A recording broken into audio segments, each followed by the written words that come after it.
রাফিকে আমাদের 10টা ফিঙ্গার দ্বারা 9-এর নামটা কীভাবে শর্টকাট করা যায় এটা শেখাবো। সাথে তোমরাও এটা শিখে নিতে পারো। আমি 5টা করে দেখাবো, বাকি 5টা তোমাদের জন্য রইল। তোমরা এগুলো করে কমেন্ট বক্সে পাঠাইবা। যেমন এখানে 9 গুণন 1, তাহলে 1 কোথায় আছে? এখানে আছে। তাহলে 1-এর আগে কি? 0 বসাইলাম। আর 1-এর পরে কয়টা আঙ্গুল? 1 বাদ দিলে বাকি কয়টা আঙ্গুল থাকে? 1 2 3 4 5 6 7 8 9। তাহলে 9 গুণন 1 9 হয়েছে। আচ্ছা, এরপর আমরা 2টা ধরলাম। 2-এর আগে কি আছে? 1 আছে। 1 আছে, 1 লিখলাম। আর পরে 2 বাদ দিলে পরে কয়টা আঙ্গুল থাকে? 1 2 3 4 5 6 7 8।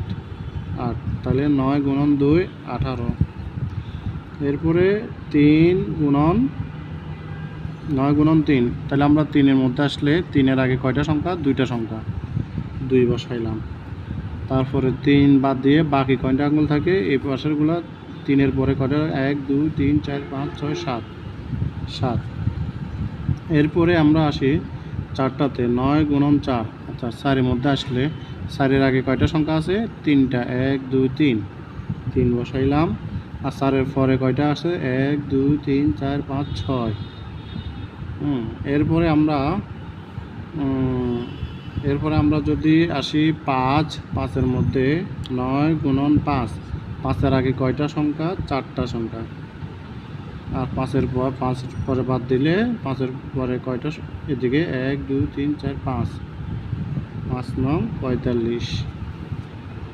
তো বন্ধুরা, আমি আরেকটা করা দিচ্ছি। যেমন 6-এর আগে কয়টা সংখ্যা? 1 2 3 4 5টা। তারপরে 6-এর পরে কয়টা? 1 2 3 4টা। বাকিগুলো তোমরা দেখাইবা।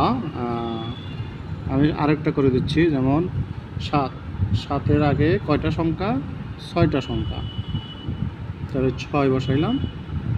তারপর 7-এর পরে কয়টা সংখ্যা? 3টা সংখ্যা। দেখো, অনেক সুন্দর না এই টেক্সটটা? বাকিগুলো তোমরা এখানে করো। 9 গুণন 8, 9 গুণন 9, 9 গুণন 10, এগুলো তোমরা করে দেখাইবা।